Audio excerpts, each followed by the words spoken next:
I didn't think a single sentence could erase a marriage, but it did. It happened in a hospital room that smelled like bleach and panic lights buzzing overhead, my hands still shaking from labor.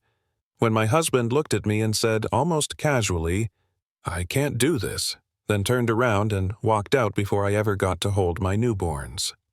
No shouting, no drama, just that door closing and the sound of machines keeping my babies alive. And in that moment, something inside me went very quiet, not calm, empty. Like my life had just been picked up and dropped on the floor and everyone else kept walking. My name is Nora Blake. At least that's the name I've always gone by. I grew up invisible. Not abused, not dramatic, just overlooked. Middle child energy, you know. The girl teachers forgot to call on the one coworkers confused with other people. I worked temp jobs, receptionist desks, data entry, anything that paid rent. I married Ethan because he saw me, or at least I thought he did. He was charming in that loud, confident way, the kind of guy who filled silence with jokes and made everyone laugh. I mistook attention for love. Happens more than people admit. When I found out I was pregnant, Ethan panicked. When we found out it was twins, he smiled like a man posing for a photo he didn't want to be in. He started staying out late, talking about pressure, about feeling trapped. I tried to be understanding because that's what women like me do. We absorb discomfort and call it compromise. Then the twins came early, too early. I remember the cries thin and frightened like they weren't sure the world wanted them. I remember reaching out for Ethan, expecting him to be there and seeing him already halfway out the door. "I didn't sign up for this," he said. "I need my life back." Yeah, that happened. The days after that blurred together. NICU visits, plastic chairs, cold coffee nurses who tried not to look too sorry for me.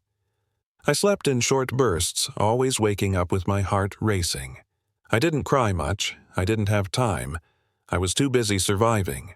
And then, on the fourth day, while I was sitting there watching my kids breathe with help from machines bigger than them, a woman in a tailored gray coat approached me and asked, "Are you Nora Blake?"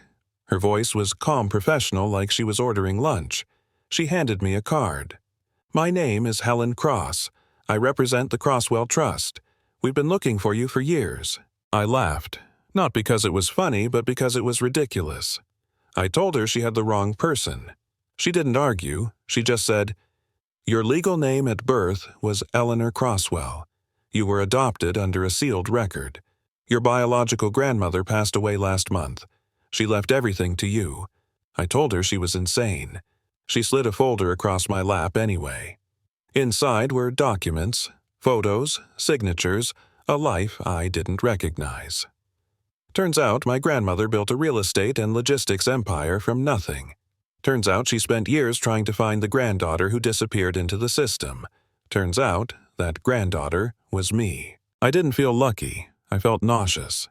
Because while my babies fought to live, the world decided to drop a fortune in my lap like some twisted joke. I didn't tell anyone. Not the nurses, not my friends, definitely not Ethan. But news has a way of leaking when money's involved. 2 days later, my phone lit up with missed calls. Ethan. Over and over.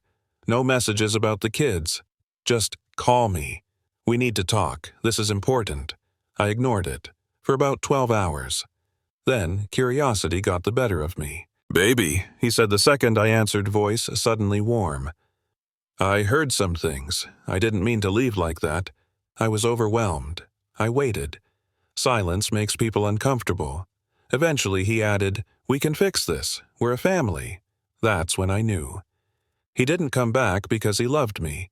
He came back because I was suddenly worth something. The first real confrontation happened a week later, not in a hospital, but in a glass conference room downtown. Helen insisted I attend a preliminary meeting with the Trust's board. I showed up in borrowed clothes, still exhausted, still bleeding, sitting across from men who looked at me like a clerical error. One of them actually said, "We expected someone more polished." I smiled and replied I just gave birth to 2 premature babies. Sorry I didn't dress for the occasion. The room went quiet. They didn't like that I spoke. They liked me better confused. Ethan showed up halfway through that meeting uninvited, flashing his wedding ring like a badge. "I'm her husband," he announced. "I should be here." Helen didn't even look at him. "Actually," she said, "you're not recognized in any capacity by this trust." Ethan laughed. "That'll change." He looked at me and lowered his voice. "Don't be difficult. We can do this together." I finally stood up. My legs were shaking, but my voice wasn't. "You left," I said. "You don't get to walk back in and rewrite that." His face hardened. The charm dropped. "You wouldn't survive without me," he snapped. "You don't belong in rooms like this." Maybe old Nora would have believed him, but something had shifted. I had stared death in the face watching my kids struggle to breathe. A man's opinion didn't scare me anymore. What followed was ugly. Ethan tried to claim partial ownership, filed paperwork, spread rumors that I was unstable. Someone leaked a story suggesting I was unfit to manage assets.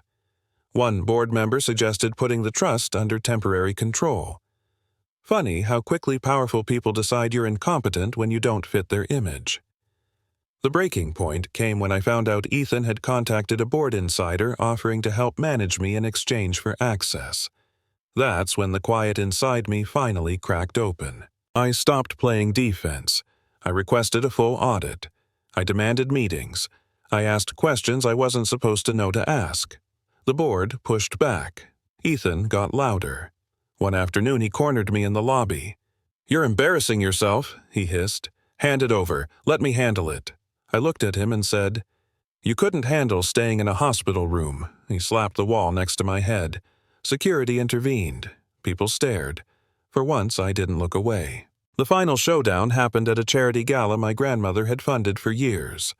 Black tie cameras everywhere, donors sipping champagne. Ethan showed up like he belonged there. So did the board members who wanted me quiet. I was supposed to smile and nod. Instead, I walked on stage. Helen handed me a microphone. My hands shook, but my voice carried. I told them the truth. About the sealed adoption. About the inheritance. About the attempts to undermine me. Then Helen played the recordings. Ethan's voice. The board member's voice. Talking about controlling me using my kids as leverage. You could hear the room inhale. Ethan rushed the stage. "This is a lie," he shouted. "She's confused." I looked at him and said, "You walked away from your children. Everything after that was your choice." Security took him out. Cameras followed. The board froze. They voted that night. Unanimous. I became the sole trustee. Not because I was perfect, because I refused to disappear. Weeks later, my twins came home. Healthy, loud, real. My life didn't magically become easy. Money doesn't fix trauma. Power doesn't erase scars. But here's the thing. I stopped shrinking. I stopped apologizing for taking up space. And sometimes, late at night, I think about that hospital door closing, and I realize if he hadn't left, I might never have learned how strong I was forced to become. So here's my question for you. Was I wrong to shut him out completely? Do people deserve a second chance when they walk away at the worst moment, or does leaving draw a line you can never cross back over? Tell me what you think. I want to hear it.